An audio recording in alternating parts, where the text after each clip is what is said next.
இன்றைக்கி சனிக்கிழமை immunity cubes நைட்டே ரெடி பண்ணி வச்சுருந்தேன். அதில் வந்து லெமன் 5-6 சொட்டு விட்டு ஹஸ்பண்டுக்கு கொடுத்தாச்சு. வந்தோடனே ப்ரெஷ் பண்ணிவிட்டு கொஞ்சம் தண்ணி குடிச்சிட்டு கொடுக்கணும். தம்பிக்கு வந்து எனக்கு எதாவது கொடுங்கங்கவும் அவங்களுக்கு முலாம்பழம் கட் பண்ணி ஸ்நாக்ஸ்க்கு வச்சுட்டு கொஞ்சமாக சாப்பிட கொடுத்தாச்சு. மார்னிங் பிரேக்ஃபாஸ்ட்டுக்கு சுட சுட இட்லி, தேங்காய் சட்னி. தம்பிக்கு எனக்கு லஞ்சுக்கு வந்து கேரட் ரைஸ் 2 சேர்த்தே செஞ்சு வச்சாச்சுங்க.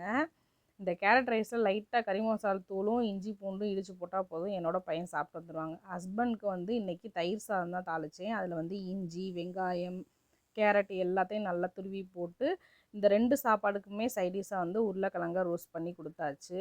தம்பிக்கு லஞ்ச் பாக்ஸ் பேக் பண்ணியாச்சு, ஹஸ்பண்டுக்கும் லஞ்ச் பாக்ஸ் பேக் பண்ணியாச்சு.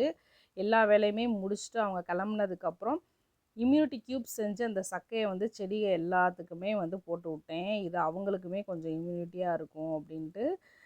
அதனால் வந்து எல்லாத்தையும் போட்டு விட்டாச்சு. வீடும் க்ளீன் ஆயிடுச்சு. பாய்.